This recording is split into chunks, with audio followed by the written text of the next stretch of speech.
Welcome to Betting Weekly WTA, the women's tennis betting podcast, brought to you in association with Bet Rivers. I'm Rory Jiwani. With me is Nigel Seeley. We're approaching the midway point of the China Open, the WTA 1000 tournament in Beijing, where Coco Gauff is defending her title. The Americans through to the last 16, but we'll be looking forward to the 8 remaining round of 32 matches taking place on Sunday night and Monday morning Eastern time. Before we get started, make sure to like and subscribe to us on YouTube and your favourite podcast provider, and follow us on social media. The handle is at Because We Win. And if you like what you hear on our shows, sign up for the newsletter. Get exclusive tips and the free Insider magazine. You can sign up for free at www.bettingweeklystudios.com. Nigel, good to see you. Pleased to say that. Rory. And our outright picks are still standing, which is good. Always a good. It's a record, isn't it? It's a record. It's been a while. Recording on a Tuesday, we got to the Sunday, and it's the first time in a Sunday for a long time that all three of our picks are into the latter stage of the tournament. Obviously, we've got Muka through to the last 16. Anisimova is bidding to get into the last 16 a little bit later on today. And obviously Andreeva is in action tomorrow. So, yes, I mean, it's a first on the show. 3 outright picks all through to the latter stages on a Sunday. So it's looking fairly positive. Yes, touch wood, it continues. Obviously, no Aryna Sabalenka. As you say, Anisimova is about to play Shui Zheng, the home favourite. We've had some shocks. Naomi Osaka went out early, Victoria Mbuku as well. Elena Rybakina fell to Evelise. And Lois Boisson beat Lyudmila Samsonova. What have you made of it so far? Well, I mean, those results, especially the Boisson match, should say that the court is playing slow.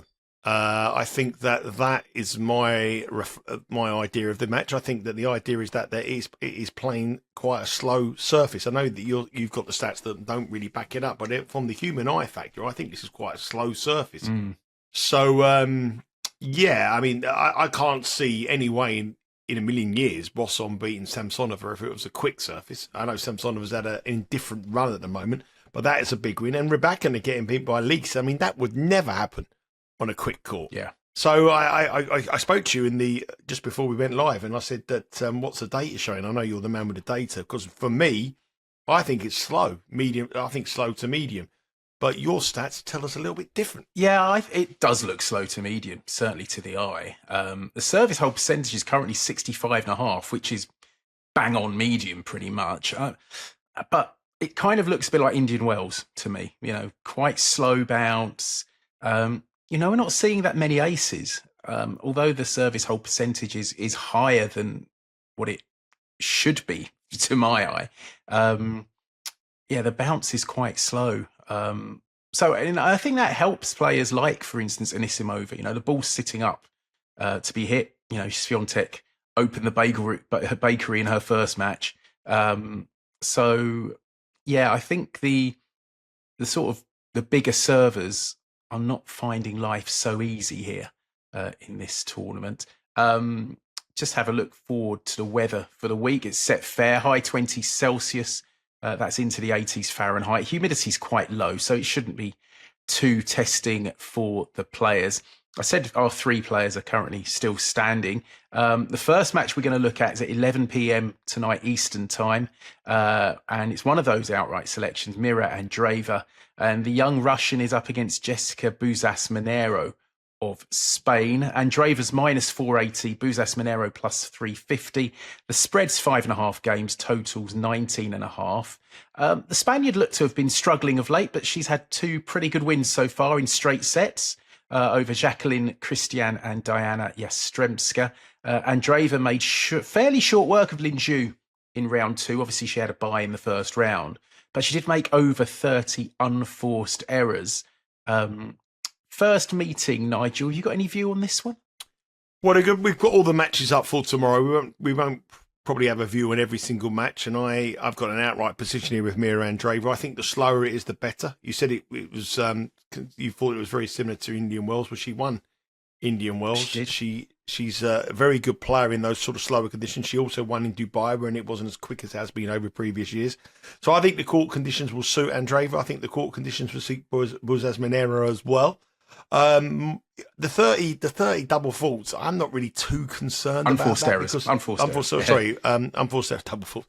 I'm not too concerned about the unforced error count because she hasn't played a lot of tennis. I mean, she hasn't been. That was her first match into the US Open when she got beat by Taylor Townsend.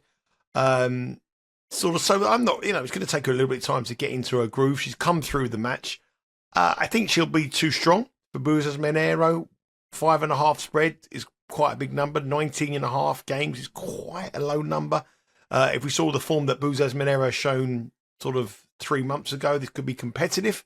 But I'm still confident our girl gets through to the last 16. She's minus 480 on the money line. No bet for me. But I think the slower it is, and what I've seen from it, I think that will suit Andreeva. But it will also suit Bouzas Maneiro. But I think Andreeva, not too worried about the unforced errors. Once she gets in her groove, I think she's going to get better and better as the tournament goes on. Yeah, I mean, I watched the highlights of her against Lin Xu, and I mean, Lin Xu didn't really have the power to trouble her, and it does look slow. I mean, and Andreeva did hit some great winners, but they were quite long rallies. I think Bouzas Maneiro is a better player than Lin Xu. I think that, and I agree. I think that spread number 5.5 is big. I'm quite keen on Bouzas Maneiro, who's played well here so far. Maybe some of the tournaments recently, the conditions have been a bit quick for her, but I'd be quite confident she'd cover the spread here. You're not going to get rich off it, minus 121, but I quite like that. I think I'm going to have a point on Bouzas Maneiro to cover the spread plus 5.5 games. I just think that's a bit too high. I would have thought 4.5 was more accurate. And as you say, Andreeva, still, a bit rusty. She will get better as the week goes on. I think she'll come through, no doubt about that. But the Spaniard has, I think she's shown enough to suggest that she makes this a bit closer than the odds say it would. So that's my first official play, Jessica Bouzas Maneiro, plus 5.5 games at minus 121 against Mirra Andreeva. Aliaksandra Sasnovich against Marta Kostyuk. One previous meeting 3 years ago, which Kostyuk won 6-1, 6-3. But Sasnovich stunned Naomi Osaka in the last round. Kostyuk a heavy favourite, minus $5. Sasnovich plus 370. I didn't really have a view on this one, to be honest. Nigel, did you see anything in this one? No real bet for me. I think the lines are about right. Kostyuk is a player that I think is probably underachieving her ability at this moment in time. I think she's a player that everyone's been destined to make top 10, maybe even higher, threatening majors. She's just struggling to stay in the top 30 in the world. But I think, again, the slower it is, the better for her. She had a terrible grass season. She didn't win one match out of 3 in the grass. But the clay season was good for her as well. Kostyuk is... And also, we go into Sasnovich, where I think that we get the automatic auto fade. Beating Osaka, come through qualification, a massive win. Wasn't expected. I think the auto fade is here. The last time they met, as you said, in Guadalajara, 6-1, 6-3. It was 3 years ago, but I think Kostyuk here gets the job done fairly comfortably. But she's minus $5. She's a 5.5 game favourite, and she's 20.5 on the total. So really, what angle of attack have we got here? I would expect Kostyuk to win fairly comfortably. I think she'll win this cover. I think if I was pushed, I think she'll cover the 5.5. But the lines look absolutely spot on. Sasnovich, long match against Osaka, auto fade, always the one come down. Kostyuk underachieved it. But good win against Sidel in the last round as well. A player that is in great form as well. I think Kostyuk will win, but at minus $5 and on the spread, no value. Let's move on to an Ashes encounter, Britain against Australia. No, sorry, I've missed one, haven't I? Lois Boisson against Emma Navarro. We've got this one's quite interesting, actually, because we said about Boisson beating Samsonova in the previous round. 6-3, 6-4 was the score there. She's an underdog here, unsurprisingly, plus 175. Navarro minus 220. Spread 3.5 games, totals 21.5. But that win over Samsonova must be Boisson's best performance on hard courts in her career. Obviously, she reached the semis at Roland Garros. We're used to seeing her perform well on clay. Navarro hasn't been in great form lately, but she did beat Gabby Rusa in straight sets in her opener. This is a first meeting between the two. Are you still against Boisson on hard courts here? Well, I opposed her against Galfi in round one. It was close. Didn't work for me. It was close. I mean, my the first two sets could have gone either way. Galfi had opportunities, and then Boisson won it 6-2 in the final set. Navarro is someone that I've said all year that I think she's did so well last year and probably overachieved, and now she's probably back to her level. I think the slower it suits Boisson. It's surprisingly plus 175 is a big price. I think that will start shorter. I believe that Boisson will start a little bit shorter than plus 175, but I couldn't trust her at plus 175 against Navarro. And the only bet I would lean towards here, and this was very close to being an official play, is the over 21.5 games at minus 113.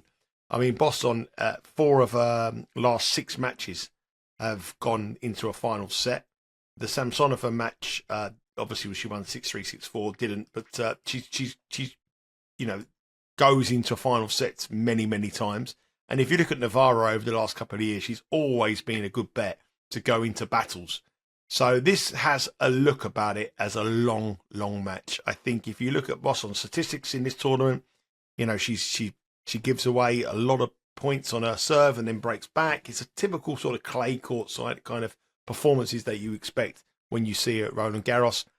I'm leaning towards over 21.5. No official play on it, but it was close, and I probably will bet it myself, but not enough to bet the not enough to make it an official play, but definitely over 21.5, leaning towards that one. Yeah, that could go on for a while, that match. We know Navarro, as you say, Navarro does seem to get drawn into these battles more often than not. Maya Joint, the Australian, against Sonay Kartal. First meeting between the two. Joint minus 186, Sonay Kartal plus 150. Spread 3.5 games, totals 21.5. Now, Joint beat Diana Schneider in round 2 after easing past Victoria Jimenez Kasintseva. I think she's inside the top 40 in the world now. Kartal defeated Alicia Parks in round 1, and then a surprisingly comfortable win over Daria Kasatkina, 6-3, 6-love. But Joint's in good form, isn't she, Nigel? I think this is going to be a bit tougher. I think she's a proper player. And if you ask anybody who's been watching the WTA over this last year, someone who's a breakthrough player, Maya Joint will be that girl. I mean, she's only 19 years of age and she's up to 36 in the world rankings. She's 5 years younger than Sonny Kartal when you think that Sonny Kartal's a breakthrough player as well. But to me, she's a player that's going on to bigger and better things. If you look at her record in recent weeks, she's only been beaten by players who are world class. I mean, Iga Swiatek beat her in the semi-finals of Seoul. She got beat by Anastasia in the US Open. She got beat by Aliaksandra in Cincinnati. Lee's beat her as well in Cleveland, but that was on the back of a decent run in Cincinnati. But she's losing against good players, and that is a sign of someone who's on the up. They're beating the players that you expect them to beat and losing to the players that she hasn't made that sort of jump up. I think Sonny Kartal is a player that I thought looked tired after Wimbledon. She went through a lot of emotions to get to the last 16 at Wimbledon. She got beat by Pavlyuchenkova, and then she went on a 3-match losing run. She was awful at the US Open in an error-strewn match against Haddad Maia. It was a really, really poor match to watch. Billie Jean Cup, she beat a nobody, got beat by Navarro in the Billie Jean Cup as well. And then this week, okay, I think the draw's been fairly come to her. At Parks, which was your pick on the first show we did this week. She won that match. And then Kasatkina, and I've spoken about Kasatkina's performances levels have dropped massively. And she is a fade whoever she played at the moment. The girl was at the end of her career, and that was a really, really. I don't think there's any statement win by Kartal. It's a statement that Kasatkina is pretty much finished, in my opinion, as a top 20 player in the world. Maya Joint isn't. Her progress is only just starting. I think that she's on a different level at this moment in time to Sonny Kartal. The performance against Schneider was great. 7-5 the first set. Blitzed her 6-1 in set number 2. She's a player that I think is like I say, destined to bigger and better things, and I think she'll win this fairly comfortably. She's minus 186 on the money line. I was going to give my official play at minus 3.5 on the game handicap, which is -103. I looked at the graphic and that was my official play. But we're now looking at the BetRivers website. She's +128 to win 2-0. And I think she's going to win 2-0. You know, if you're going to bet her at -3.5, the chances are you're hoping that she's going to win 2-0. You know, you wouldn't be betting -3.5 if you think she's going to win 2-1 in a tight tie break. You're betting that because you think she's going to win fairly comfortably. So at +128, the jump between -103, -3.5, and +128 for 2-0, I think Mayer Joint is a player to be reckoned with, and I think that is a decent price. So Mayer Joint here to beat Sonay Kartal in straight sets, +128, is my official pick, first official pick, and probably only official pick for tomorrow on tonight's action over in Beijing.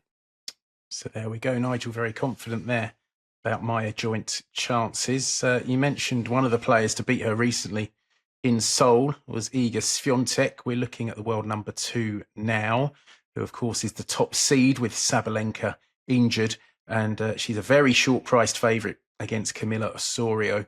Swiatek -33.35, Osorio $13. Spread 7.5 games, totals 16.5. Obviously, Swiatek won the Korea Open last week. She had a bagel against Yue Yuan, 6-love, 6-3 in her opener. Osorio's done well in Beijing so far. She beat Ann Lee and then Anna Kalinskaya, both of those in 3 sets. These two have met just once before at the 2023 Australian Open. Swiatek won that meeting 6-2, 6-3. That wouldn't quite be enough to cover the spread here. See, it's a big 7.5, but I don't know, when Swiatek's like this, you kind of, I don't know, I was thinking, you know, I think you mentioned before we went on air, I said, yeah, you said, oh, you're going to get Swiatek to win one of the sets 6-love or the first set 6-love. And I don't know. Osorio, she's a gritty competitor, especially when it's slow, which we think this is. So maybe Swiatek won't have things her own way, but wasn't a match I wanted to get involved with, Nigel. Well, there's a load of different markets available on the BetRivers website. I think there's like 43 markets on this match, so you can find a market that might suit you. But obviously, on the money line isn't the one that spread might interest you. I think the total games is quite interesting, but I would like to be going over 16.5, but -134 is a price that put me off. It was -110, -115, then I would probably bet it. But -134, I'm a little bit. It's too low for me. And even going up to 17.5 on the toggle, that's a bigger number. I mean, the only reason I like that bet is because obviously the time they played before, there was, I think it was 17 games in that match. And that was in the Australian Open, where it was so much quicker than here. Yeah. So, you know, that I know both of them like it slow, but Osorio needs it really, really slow. Swiatek has obviously improved her game on quicker surfaces. And at this moment in time, I would say that her better surface would be slightly quicker than what we have here. Osorio needs it really slow to do anything. So I think this condition may suit Osorio to put up a little bit of a better performance than she did in the Australian Open. But the line's 16.5 -134. I mean, and 17.5 to me is a big jump. So I'd go with a 16.5 if I can get -110, -115. But at -134, it's too dangerous a play, because we do know Iga Swiatek could run away with a set 6-love that could cause us all kind of problems here as well. So, yeah, slower the better for Osorio. Not quite sure if that is the same for Swiatek, but Swiatek will win. It's just a question of whether you think she can cover the 7.5 for Osorio, or they'll be over or under 16.5 games. But there are a load of markets. You can bet 6-1, 6-2 in set number 1 for Swiatek, 6-3, whatever you want to do. But I would play 16.5, but not -134. So there we go. Moving on, Zeynep Sonmez +145 against Anastasia Potapova -177. Spreads 2.5 games, totals 21.5. Both players having a good time in the Chinese capital. Potapova recently dropped out of the world's top 50, but she beat Katerina Samsiniakova in round 1 and then avenged her Washington defeat to Victoria Mbuku. She hasn't dropped a set so far. Sonmez thrashed Chinese wildcard Sijia Wei in round 1 and then upset Clara Tauson, winning 6-3 in the third. This is their first meeting. I mean, Potapova obviously playing well. Sonmez not playing badly either. I thought the odds might be a little closer, but but maybe not enough to have a proper view on this one. I've seen Potapova live a few years back, and I was really, really impressed and thought to myself, this is a player that could challenge in higher levels. It hasn't really happened for her. As you say, she's dropped outside the top 50, which is an alarming drop for someone with so much talent. I think, again, the slower it is, the better for Potapova. Sonmez wants it slow as well. Again, it goes back to that Sonmez win against Towson, where she done really well. I mean, she won the first set fairly comfortably. Towson won the second set, and then everyone expected Towson to run away with it in set number 3, but Sonmez got the job done. I thought Towson looked tired. Been a long, long season for her. You know, I was very, she's a player that I liked at the early part of the season. I tipped her up pretty much every week, but she looks like she's exhausted. Sonmez capitalised on that, and Potapova is a player that hasn't really done anything this season. She's come into her best form at the end of it. I think Potapova wins this. Minus 177 is no price for me.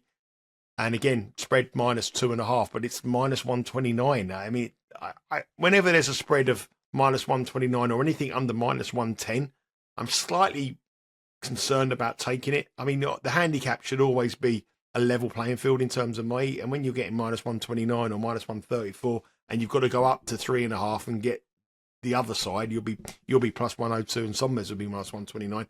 I don't like it. I like betting the handicap at a level handicap, but I do think Potapova will win this, and I think she's got a decent chance in this tournament. I know her draw's been it's a tough draw, and she's getting through to the later stages, but she is someone who's been really, really underperforming, and the performance against Mbuko, I think, will give her huge confidence. She battled hard, and she won that match really, really well. There was money for her in the build-up to the match, and she justified the money, the support behind her. There has been money for her in this match, and she is a player. This girl is definitely a top 25 player, but she's ranked 59 in the world after a bad season. She's a lot better than Sonmez. So there we go. Moving on to our final 2 matches, and 2 potentially very interesting encounters. Emma Raducanu up against Jessica Pegula for the 3rd time. Pegula leads the head-to-head 2-1. That last win was at Miami in March, where she won 6-2 in the 3rd. I think this is actually the first match we're looking at where the 2 seeds have come through to this stage of the tournament. Raducanu plus 135, Pegula minus 165. Spreads 2.5, totals 21.5. Raducanu defeated Kristina Buxa, who's been in quite good form of late, actually, the Spaniard, 6-3, 6-3. And Pegula beat Ayla Tomljanovic, 6-love, 6-3. I didn't have a view on this. I just had a feeling. I mean, both players probably want it quicker. They certainly want it quicker. I thought Raducanu might be a touch of value here, but not enough to make me want to part with my hard-earned cash. Well, since the lines come out, the money has become for Raducanu, and these are 2 players that I really have had a bad read on all season. And probably not only this season, probably like the last 3 or 4 seasons. I've been massively negative towards Raducanu, then when I've been positive, it hasn't worked out. Jessica Pegula, I bet her for Wimbledon. She was shocked, beat by Cochereta. She's been poor in some of her matches and then won matches at the US Open I didn't fancy to do well, and she did well. So I can't read these 2 players, but one thing I can tell you about these 2 players is that every time they've met in the 3 matches, and now the last time they met was in Miami, and that was a marathon match in the quarterfinal. Jessica Pegula come through 6-2 in the final set, but going into that final set, there was 23 games in that match, and then there was 9 in the final set. The total games coming at 31. They played at Eastbourne in 2024 in conditions that you would have thought would suit Raducanu, and she come through that one. But in that match, there was 35 games in the best of 3. She got 31, 35. And in Cincinnati in 2022, when Raducanu probably wasn't in her best form and Pegula was in her best form, they played in Cincinnati that year in the round of 16, and the total games come in at 22. That was the only time they've ever been in a straight sets match. These 2 lose serve, come back, lose serve, lose concentration, slow court, long grind. This one here, to me, looks like a really, really good overs. I love the over 21.5 here, which is minus 117 with Bet Rivers. My kind of price. Under 21 is minus 109. I don't like it, like I said earlier, when it's minus 134 or minus 142. But I think minus 117 is a playable price. And I just think this is going to be a long, long, long grind. This is a trading match, in and out. I can't read any of them either way on the money line. So the best way to go it is on the total games play, completely safe. And every time they've ever met, 3 matches, 3 of them always cashed over 21.5. I would be one higher. I'd make this a 22.5 game, and I'd probably be a little bit shorter aiming Raducanu to push that total game up. So Jessica Pegula to me looks a little bit short. Raducanu is probably a little bit of value on the money line. I think she might start a little bit shorter. But if obviously the money comes from Raducanu, she goes down to, say, plus 120. That means the total game line will go up. So 21.5 would be a little bit for me. I think it's a 22.5 game. And because we're getting minus 117, that's my second and final official play on the show. So there we go. And yeah, I'd concur with that. So I think Raducanu is a little bit big. But yeah, you've made that work on the overs, which has cashed in all 3 previous meetings. Let's hope it does so again. Final match we're looking at, Linda Noskova, plus 107 against the darling of the home crowd, Qinwen Zheng, minus 130. The spread's 1.5 games, totals 22.5. 2 more seeded players going up against each other. Zheng leads the head-to-head 2-0, although both meetings were on clay. And, games-wise, 22 games in the first meeting, 24 in the second. So they've been close. This is her first tournament back from elbow surgery. She beat Emiliana Arango 6-3, 6-2. But, she says she's not 100%. She's playing against the wishes of her team. They wanted her to rest for a bit longer. Noskova defeated Zhi Wang, the left-hander, by the same scoreline, 6-3, 6-2. I feel like I want to get with Noskova here. I think she's a better server than Arango, certainly. And, with Zheng not being 100%, we know Zheng's a very good server on her day, but she only won 66% of first serve points against Arango. So, maybe because of that elbow, she's just coming back. She's holding back a little bit on her serve, and that's a big part of her game. Whereas, Noskova's a good server.